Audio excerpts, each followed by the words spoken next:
আল্লাহ যেভাবে চেয়েছেন তোমাকে সৃষ্টি করেছেন। তোমাকে সৃষ্টি করার পরে আল্লাহ তোমাকে সুগঠিত করেছেন। যেখানে হাত দেওয়া দরকার হাত দিয়েছেন।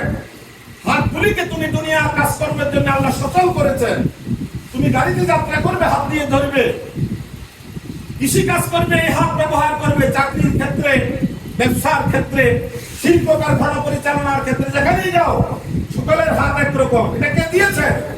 এটা কি তোমার স্মরণ নাই? সুতরাং তুমি আত্মগঠন না করে, নিজের পরিশুদ্ধতা অর্জন না করে, পবিত্র না করে কোথায় যাচ্ছ অপবিত্র অবস্থায়?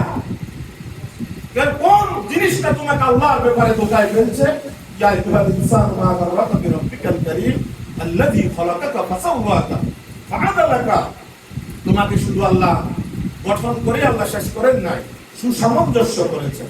যেখানে চোখ দেওয়া দরকার, একজন আর একজনের দিকে তাকিয়ে দেখেন,